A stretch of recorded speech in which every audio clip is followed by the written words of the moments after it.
Junior চিকিৎসকরা দ্বিতীয় দফায় কর্মবিরতির ডাক দিয়েছেন। মঙ্গলবার থেকে সেই কর্মবিরতি শুরু করেছেন। কিন্তু আগেরবারের কর্মবিরতিকে যেভাবে সিনিয়র চিকিৎসকরা সমর্থন করছিলেন, দ্বিতীয় দফায় কর্মবিরতিকে সিনিয়র চিকিৎসকরা করছেন না তেমনভাবে সমর্থন। তাদের মত, জুনিয়র চিকিৎসকদের কাজের সঙ্গে সঙ্গে প্রতিবাদ আন্দোলন করে যেতে হবে।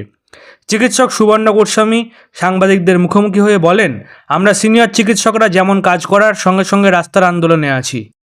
জুনিয়র ডাক্তারদের পরামর্শ দিচ্ছি, কর্মবিরতির ওরা একটা পর্যায় করেছেন, সেই সময় সিনিয়র চিকিৎসকরা সেটার ঘাটতি পূরণ করার জন্য বাড়তি কাজ করেছেন। রাজ্যের গরিব মানুষ সরকারি হাসপাতালের উপর নির্ভরশীল, সেই সময় আমাদের দায়িত্ব তাদের পাশে থাকা। সরকার কৌশল নিচ্ছে জুনিয়র চিকিৎসকদের বিরুদ্ধে যাতে গরিব মানুষ বিরক্ত হয়ে পড়ে।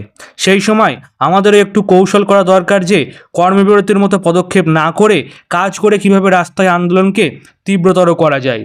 আরজি করের প্রাক্তনী চিকিৎসক গৌতম মুখোপাধ্যায় সাংবাদিকদের মুখোমুখি হয়ে বলেন, আমাদের অনুরোধ তাদের কাছে যে রোগীর কথা বিবেচনা করে তারা তাদের কাজে ফেরার কথা আরেকবার পুনর্বিবেচনা করুক। এই পরিস্থিতিতে সিনিয়র চিকিৎসকদের পরামর্শ মেনে নিজেদের সিদ্ধান্ত থেকে জুনিয়র চিকিৎসকরা ফিরে আসবেন কিনা সেটাই এখন দেখার।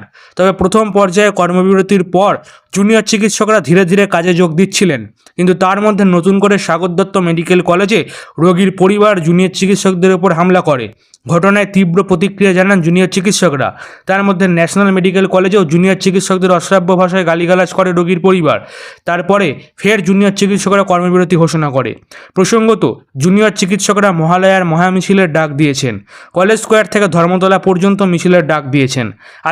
আজকে চিকিৎসকদের ডাকে কলেজ স্কোয়ার থেকে রবীন্দ্র সদন অবধি মিছিল হয়। সেখানে চিকিৎসকদের পাশাপাশি সাধারণ মানুষও যোগ দেন।